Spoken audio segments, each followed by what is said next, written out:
വലിയ ബന്ധങ്ങൾക്ക് ചെറിയ തുടക്കം. Osra golden diamonds. Believe in purity.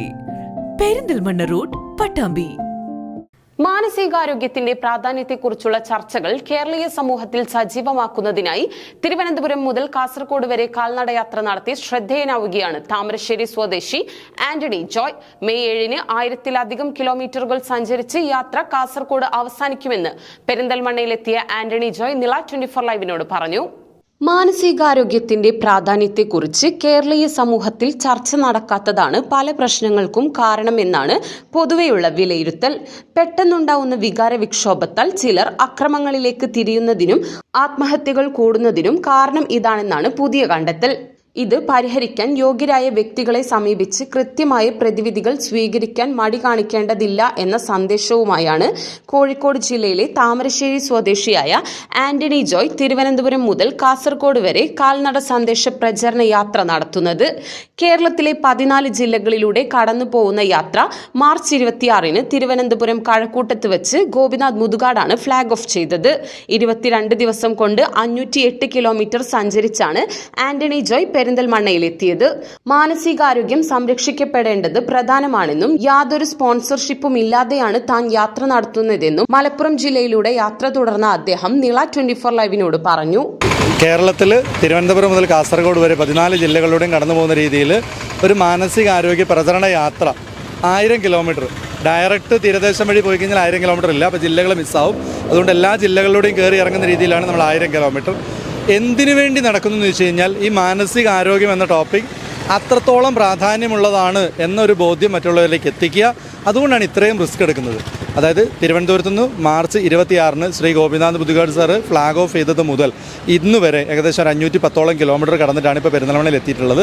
ഇന്ന് വരെ വണ്ടിയിൽ കയറിയിട്ടില്ല. ഇനി വണ്ടിയിൽ കയറുന്നത് കാസർഗോഡ് മെയ് 7-ന് പ്രോഗ്രാം അവസാനിക്കുമ്പോഴാണ്. ഈ ഒരു തീരുമാനം എടുക്കുന്നതിൻ്റെ കാരണം ഞാൻ നേരത്തെ പറഞ്ഞു, മെൻ്റൽ ഹെൽത്ത്. മാനസികാരോഗ്യ പ്രചരണ യാത്ര എന്ന് പറയുമ്പോൾ പോലും ആളുകൾ ചോദിക്കുന്നത് ഇവിടെ കുറച്ച് ആളുകളുണ്ട് മാനസിക രോഗമുള്ളവർ. ഈവൻ മാനസികം എന്ന വാക്ക് പോലും നമ്മൾ ഭ്രാന്ത് എന്നതുമായിട്ടാണ് കണക്ട് ചെയ്തിരിക്കുന്നത്. നമുക്കൊക്കെ ഈ സംസാരിക്കുന്ന എനിക്കും കേൾക്കുന്ന നിങ്ങൾക്കുമൊക്കെ മാനസികമായ പക്വതയും മാനസികമായ ഡെവലപ്മെൻറ്റും ഉണ്ടെങ്കിൽ മാത്രമേ നമുക്ക് കാര്യങ്ങൾ നോക്കിക്കാണാം. നമുക്കറിയാം മനസ്സുണ്ട്, ശരീരമുണ്ട്, പിന്നെ സ്പിരിച്വൽ വേൾഡ് കാണുന്നവരുമുണ്ട്. മനസ്സ്, ശരീരം, ആത്മാവ്. ഓക്കെ, ചിലർ ആത്മാവിൽ വിശ്വസിക്കില്ല. അത് നമ്മുടെ വിഷയമല്ലാത്തതുകൊണ്ട് തൽക്കാലം അവിടെ നിൽക്കട്ടെ. ഈ മനസ്സ് പ്രോപ്പറായിട്ട് വർക്ക് ചെയ്തിട്ടില്ലെങ്കിൽ നമ്മുടെ ശരീരം വർക്ക് ചെയ്യില്ലെന്നറിയാം. അതുകൊണ്ടാണ് ഒരു ചൊല്ല് പറയണത്, ആരോഗ്യമുള്ള ശരീരത്തിൽ ആരോഗ്യമുള്ള മനസ്സും, ആരോഗ്യമുള്ള മനസ്സുണ്ടെങ്കിൽ ആരോഗ്യമുള്ള ശരീരം ഉണ്ടാവുള്ളൂ. 1000-ലധികം കിലോമീറ്റർ സഞ്ചരിച്ച് യാത്ര മെയ് 7-ന് കാസർഗോഡ് സമാപിക്കുമെന്നും ആന്റണി ജോയ് അറിയിച്ചു. കടന്നുപോകുന്ന വഴികളിൽ മാനസികാരോഗ്യത്തെക്കുറിച്ച് പ്രതിപാദിക്കുന്ന കാർഡുകൾ വിതരണം ചെയ്തും പരിശീലന പരിപാടികളും സംവാദങ്ങളും സംഘടിപ്പിച്ചാണ് ആന്റണി ജോയ് തന്റെ ഒറ്റയാൾ യാത്ര നടത്തുന്നത്. ഈ ലീഫ്ലെറ്റ് നിങ്ങൾക്ക് കിട്ടുമ്പം അതിലൊരു 8 ചോദ്യങ്ങളുണ്ട്. നിങ്ങൾ ആരോടും ഉത്തരം പറയേണ്ട ചോദ്യങ്ങളല്ല, നിങ്ങൾ സ്വയം ചോദിക്കുക. എന്നിട്ട് നിങ്ങൾക്ക് അതിൽ എവിടെ നിൽക്കുന്നു, ഇമ്പ്രൂവ്മെൻറ്റ് വേണം തോന്നുന്നു സ്വന്തം വരുത്ത്. ആരെയും ബോധിപ്പിക്കേണ്ട.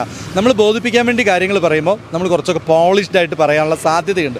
ഉദാഹരണം പറഞ്ഞാൽ, വീട്ടിൽ നിന്ന് വഴക്കുണ്ടാക്കി പുറത്തിറങ്ങിയാലും നമുക്ക് അത്ര പരിചയമില്ലാത്ത ഒരാളെ കണ്ടാൽ നമ്മൾ എന്ത് പറയും? സുഖമാണോ എന്ന് വെച്ചാൽ അടിപൊളി. ഏത് വഴക്കിൻ്റെ കാര്യം നമ്മൾ പറയുമോ? ഇല്ല. സാഹചര്യം വരുമ്പോൾ നമ്മൾ പോളിഷായിട്ട് ഈ 8 ചോദ്യങ്ങൾ നിങ്ങൾ സത്യസന്ധമായി സ്വയം ചോദിക്കുക, സ്വന്തം ഉത്തരം പറയുക. നമുക്ക് ഒരുമിച്ച് നമ്മുടെ മാനസികാരോഗ്യം, നമ്മളൊരു സാമൂഹ്യ ജീവിയാണ്, ഒരാൾക്കൊറ്റയ്ക്ക് ഒന്നും ചെയ്യാൻ വേണ്ടി പറ്റില്ല. അതുകൊണ്ട് നമുക്ക് എല്ലാവർക്കും ഒരുമിച്ച് നിൽക്കാം. ഒത്തിരി സംഭവങ്ങൾ നമ്മൾ കേൾക്കുന്നുണ്ട്. 5 രൂപ ബാലൻസ് കിട്ടാത്തതിന് കുത്തിക്കൊന്നതും, പപ്പടം കിട്ടാത്തതിന് തല്ലിക്കൊന്നതും, അങ്ങനെയുള്ള കാര്യങ്ങൾ. ഇതൊന്നും കൊല്ലാൻ വേണ്ടി ചെയ്യുന്നതല്ല. ആ ഒരു വികാര വിക്ഷോഭത്തിൻ്റെ പുറത്ത് ചെയ്തു പോകുന്നത് മരണത്തിലെത്തുന്നു. ആ മരിച്ചയാക്കും പോയി, അവരുടെ കുടുംബത്തിനും പോയി, ഈ കൊന്നയാക്കും പോയി. വലിയ നഷ്ടങ്ങളിലേക്കാണ്. അപ്പോൾ വൈകാരിക പക്വതയിലേക്ക് വളരെ നമുക്ക് ഒരുമിച്ച് നോക്കാം. കഴിഞ്ഞ 15 വർഷമായി വ്യക്തിത്വ വികസന പരിശീലന മേഖലയിൽ പ്രവർത്തിക്കുന്ന ആന്റണി ജോയിയുടെ യാത്രയും ബോധവൽക്കരണവും വലിയൊരു സന്ദേശമാണ് കേരളീയ സമൂഹത്തിന് നൽകുന്നത്.